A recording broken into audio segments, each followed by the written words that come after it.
Hey everyone, how are we today? So, yesterday I touched on. I'm good today, by the way, no emotions. 24 hours off coffee, which I miss, but it's actually making me feel a lot better. So, clearly, I was getting an overload of caffeine and histamine in my body, and then everything else going on. But anyway, that's the first one to go, and just cleaning up my diet. We can always do better. So I'm working on some of the weak spots, and I've added in some nettles and some herbs. So yeah. So yesterday I touched on emotions and hunger, and I've been compiling a list of foods, sweet, savory, and salty, that I'll put together in a document as well, so you have it as well as me mumbling away on an Instagram post. But what I wanted to get you thinking about first is about hunger. Hunger and emotions run close to one another, and when we're feeling hungry, it's always good to explore a little bit about the what's and the whys. So I had a little think about this yesterday, and I don't go back into the books. I lean on what I've learned from people. So I might be missing things. I'm not going to go into the science and the chemistry and the physiology of appetite regulation and when it can go wrong, for example, in obesity. But I'm going to talk about what I see in people. So there's the obvious ones. Why am I hungry? So we may be hungry. We need calories. We haven't eaten. Our bodies may be hungry because they're looking for specific nutrients. So we may be seeking to give the body what it needs regarding fueling or construction and function, which would be our proteins or our requirements for our fats. But we may also be looking for the micronutrients and antioxidants. So appetite, I believe, is driven by a need to fulfill the body with what she or he is seeking in terms of the macronutrients and the micronutrients, and then the sort of, let's call it the phytonutrients, the special compounds that are in plants. I think we should give them their own class because they're really important for our well-being. So our bodies are always seeking a certain balance of this, and when we don't meet it, we're going to be seeking it with hunger or cravings even. So it's not just about calories and fuel in, fuel out, or energy in, energy out. Our bodies are very complex things. Everything. Like, you are made from what you've eaten. You function on what you've eaten.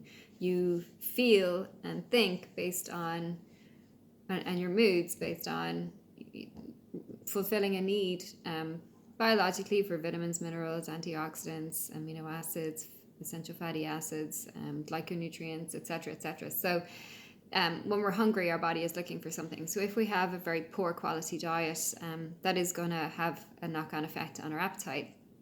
Then there's thirst. So sometimes we're thirsty, and that will block the hunger when we make sure that we're adequately hydrated.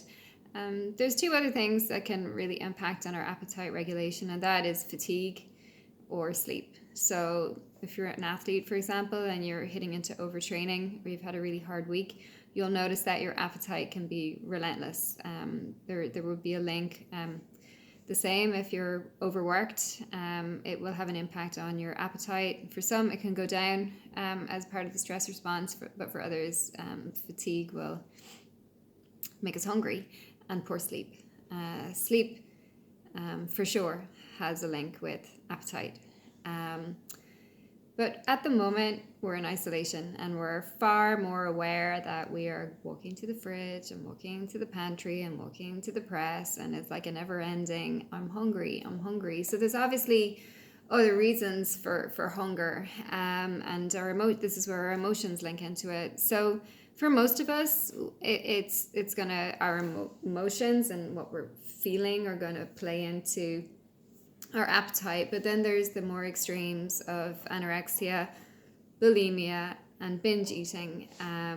Now, they're very complex conditions, and they're what would call feed forward. So as the condition gets worse, it sort of drives itself with the imbalances that get worse and worse.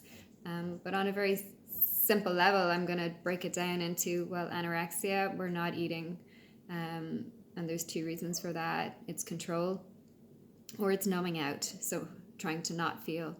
And then we have bulimia, which is trying to get those feelings out.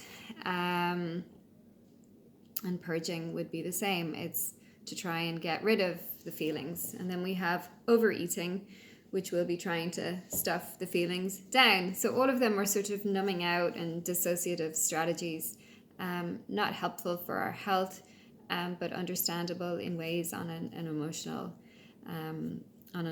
level. So at the moment, it could be a very, very stressful time for anyone with an eating disorder. So I would encourage you to reach out and speak to someone like myself who understands, or a psychotherapist, or your counsellor, so that you have the support that you need right now. So reasons that we might be hungry at the moment, and like I said, I jotted them all down on little notes, and I'll just run through a couple of them. Well, there's the chemistry of foods. Some foods make us feel good. So we're trying to rebalance ourselves chemically and maybe neurochemically as well, by our food choices. So high carbohydrate, sugary, sweet snacks would be an example. Also, we've been forced to slow down in life. Life drives dopamine, and now we're left with less of it. So food can become the dopamine reward for us. So that would be one. Then I suppose there's other addictive type foods. Alcohol as well would be in there, which are sort of driving that addictive nature that we have. So we might be replacing one addiction with another, and it may be food or alcohol, or smoking more, or even recreational drug taking, although that might be a challenge at the moment. But we might be turning to those a little bit more. But think about the following, are you just bored? Do you need to start learning some other things to do? Are you ignoring parts of your being? Is there an aspect of you creatively that needs to be nourished? Food is all about nourishment. So if we're going for food, it means we're lacking nourishment somewhere else if we're not hungry. So you need to ask yourself, am I completely nourishing my being? Is there other things that I need to feel good right now? Nature, creativity, music. Think about what those things could be. We also seek food when we're lacking love. Food has always been the sort of love reward for us. So where could you nourish yourself better? Where should you give yourself joy, or permission to do the things that make you feel happy? And also feeling worth it, I think, is another thing. Rather than just rewarding ourselves with food, we need to start acknowledging ourselves and our self-worth, and being kind and gentle to ourselves right now, because things are very difficult. So if we're running away from our feelings and emotions and we're turning straight to food, we're not actually delving into how do we actually feel right now. So we could be feeling stressed, isolated, anxious, on edge, hypervigilant, scared, overwhelmed, frozen, angry, sad, depressed. What are you feeling? So food is kind of trying to band-aid all of those things that you might be feeling, but it's really not going to solve it, because you're just going to end up frustrated with yourself. Your clothes are going to feel uncomfortable. So take a quick step back from the fridge as you go there and ask, well, why am I going there?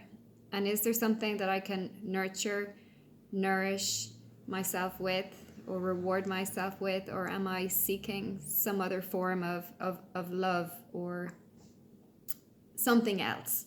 I'm getting close to my time here, so I've given you a couple of things to think about before we get on to the nitty-gritty about some healthier snacks and treats that we can add to our day.